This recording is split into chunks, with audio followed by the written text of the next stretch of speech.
എല്ലാവർക്കും നമസ്കാരം. ആകാശഗംഗയുടെ പുതിയൊരു അധ്യായത്തിലേക്ക് എല്ലാവർക്കും സ്വാഗതം.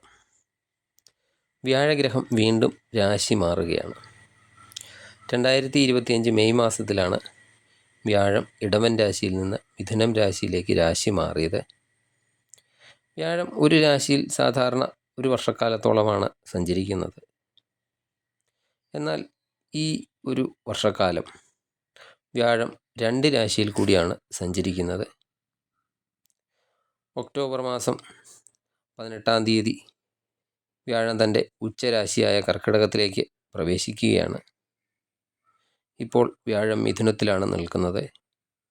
ആ വ്യാഴം ഡിസംബർ മാസം 5-ാം തീയതി വീണ്ടും തിരിച്ച് മിഥുനത്തിലേക്ക് മാറുകയും ചെയ്യും.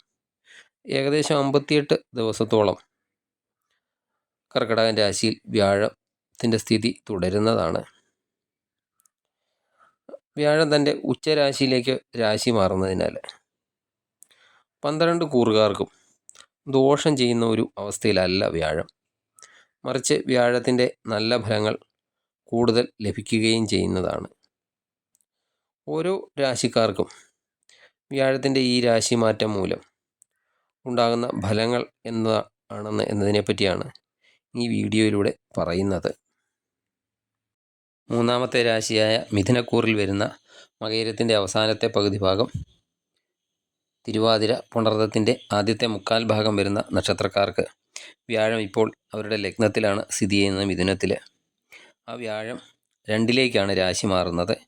വ്യാഴത്തിൻ്റെ 2-ാം ഭാവത്തിലേക്കുള്ള രാശിമാറ്റം മിഥുനക്കൂറുകാർക്ക് സാമ്പത്തികമായിട്ട് വളരെയധികം നേട്ടമുണ്ടാക്കുന്നതാണ്.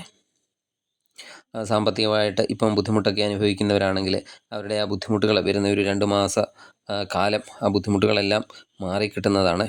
കുടുംബപരമായിട്ട് സുഖസൗഖ്യങ്ങൾ ഉണ്ടാകുന്നതാണ്. വിദ്യയിലൊക്കെ പുറകോട്ടൊക്കെ നിൽക്കുന്ന വിദ്യാർത്ഥികളാണെങ്കിൽ അവർക്ക് വിദ്യയിലൊക്കെ നേട്ടം ഉണ്ടാകുന്നതാണ്. വാക്കുകൾ മറ്റുള്ളവരെ സന്തോഷിപ്പിക്കുന്ന വിധത്തിലുള്ള വാക്കുകളൊക്കെ സംസാരിക്കാൻ ഈ സമയത്ത് പറ്റുന്നതാണ്. വാക്കുകൾ കൊണ്ട് മറ്റുള്ളവരെ മയപ്പെടുത്താനും ഒക്കെ സാധിക്കുന്ന ഒരു സമയം എന്ന് തന്നെ പറയാം. കൂടാതെ കർക്കിടകത്തിൽ നിന്ന് വ്യാഴം നിങ്ങളുടെ 6-ാം ഭാവത്തിലേക്ക് ദൃഷ്ടി ചെയ്യുന്നുണ്ട്. 6-ാം ഭാവം നിങ്ങൾക്ക് ഇപ്പോൾ ഏതെങ്കിലും തരത്തിലുള്ള ശത്രുക്കളെ ബിസിനസ് പരമായിട്ടോ അല്ലെങ്കിൽ തൊഴിൽപരമായിട്ടോ അല്ലാതെയോ ഒക്കെ ശത്രുക്കളൊക്കെ ഉണ്ടെങ്കിൽ ആ ശത്രുക്കളെല്ലാം മാറുന്നതാണ്. അതുപോലെ എന്തെങ്കിലും തടസ്സങ്ങൾ, നിങ്ങൾ ഏർപ്പെടുന്ന കാര്യങ്ങളിലൊക്കെ എന്തെങ്കിലും തടസ്സങ്ങളൊക്കെ നേരിട്ടിട്ടുണ്ടെങ്കിൽ ആ തടസ്സങ്ങളൊക്കെ ഈ സമയത്ത് മാറിക്കിട്ടുന്നതാണ്.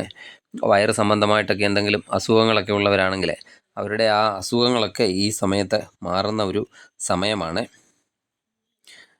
അതുപോലെ മറ്റുള്ളവർ നമ്മളെക്കുറിച്ചൊക്കെ അപവാദമൊക്കെ പറഞ്ഞ് നടന്നൊക്കെ ഇരുന്നിട്ടുണ്ടെങ്കിൽ ആ അപവാദമെല്ലാം മാറി നമുക്ക് നല്ല പേരൊക്കെ ലഭിക്കുന്ന ഒരു സമയം കൂടിയാണ് ഇനി വരാൻ പോകുന്നത്. അതുപോലെ വ്യാഴം 8-ലേക്ക് ദൃഷ്ടി ചെയ്യുന്നുണ്ട്. 8-ാം ഭാവം നമ്മുടെ രോഗത്തിൻ്റെ ഭാവമാണ്. നിലവിൽ എന്തെങ്കിലുമൊക്കെ ദുരിതങ്ങളൊക്കെ അനുഭവിക്കുന്നവരാണെങ്കിൽ ആ ദുരിതങ്ങൾക്കൊക്കെ ശമനം ലഭിക്കുന്നതാണ്. അതുപോലെ ഏതെങ്കിലും സ്ഥലത്തു നിന്നൊക്കെ നമുക്ക് അപമാനമൊക്കെ നേരിട്ടിട്ടുണ്ടെങ്കിൽ അതെല്ലാം മാറിക്കിട്ടുന്നതാണ്. ധനനഷ്ടം, പലവിധ കാരണങ്ങൾ കൊണ്ട് ധനനഷ്ടം സംഭവിച്ചവർക്കൊക്കെ അവരുടെ ധനനഷ്ടത്തിൽ നിന്നൊക്കെ ഒരു മോചനം ലഭിക്കുന്ന സമയം കൂടിയാണ്. പലവിധ കാരണങ്ങളാൽ ദുഃഖമൊക്കെ അനുഭവിക്കുന്നവരാണെങ്കിൽ ആ ദുഃഖമൊക്കെ മാറിക്കിട്ടുന്നതാണ്. നിങ്ങളുടെ ഇപ്പോഴുള്ള കടമൊക്കെ ഒരു പരിധിവരെ വീട്ടാനും സാധിക്കുന്നതാണ്. അടുത്തത് വ്യാഴത്തിന് 10-ാം ഭാവത്തിലേക്ക് ദൃഷ്ടിയുണ്ട്. 10-ാം ഭാവം എന്ന് പറഞ്ഞാൽ തൊഴിൽ ഭാവമാണ്. നിലവിൽ ജോലിയൊക്കെ നഷ്ടപ്പെട്ടിരിക്കുന്നവരാണെങ്കിൽ ഈ സമയത്ത് ഉറപ്പായിട്ടും അവർക്ക് ജോലി ലഭിക്കുന്നതാണ്. ജോലിയിൽ പ്രശസ്തി, സ്ഥാനമാനം, അതുപോലെ ശമ്പള വർധനവ് ഒക്കെ ഉണ്ടാകുന്ന ഒരു സമയം കൂടിയാണ്. അതുപോലെ എന്തെങ്കിലും പുണ്യപ്രവർത്തികളൊക്കെ ചെയ്യാനുള്ള അവസരങ്ങൾ നിങ്ങൾക്ക് ലഭിക്കുന്നതാണ്. PSC ലിസ്റ്റിലൊക്കെ ഉള്ളവരാണെങ്കിൽ ഈ സമയത്ത് സർക്കാരിൽ നിന്ന് നിയമനം ലഭിക്കാൻ സാധ്യതയുണ്ട്. സർക്കാരിൽ നിന്ന് എന്തെങ്കിലും ആനുകൂല്യമൊക്കെ ലഭിക്കാനുള്ളവരാണെങ്കിൽ ആ ആനുകൂല്യവും ഈ സമയത്ത് ലഭിക്കാൻ സാധ്യത ഉള്ള ഒരു സമയം കൂടിയാണ്. വ്യാഴത്തിൽ നിന്ന് കൂടുതൽ ഗുണഫലങ്ങളൊക്കെ ലഭിക്കുന്നതിന് വേണ്ടി വ്യാഴാഴ്ച തോറും വിഷ്ണു ക്ഷേത്ര ദർശനം നടത്തി പ്രാർത്ഥിക്കുക. വിഷ്ണു സഹസ്രനാമം ദിവസവും ജപിക്കാൻ പറ്റുമെങ്കിൽ ജപിക്കുക. നിങ്ങൾക്ക് ഈ വീഡിയോ ഇഷ്ടമായാൽ ലൈക്ക് ചെയ്യുക. സബ്സ്ക്രൈബ് ചെയ്യാതെ വീഡിയോ കാണുന്നവരാണെങ്കിൽ ദയവായി സബ്സ്ക്രൈബ് ചെയ്ത് കാണുക. മറ്റൊരു വീഡിയോയുമായി വീണ്ടും കാണാം. നന്ദി, നമസ്കാരം.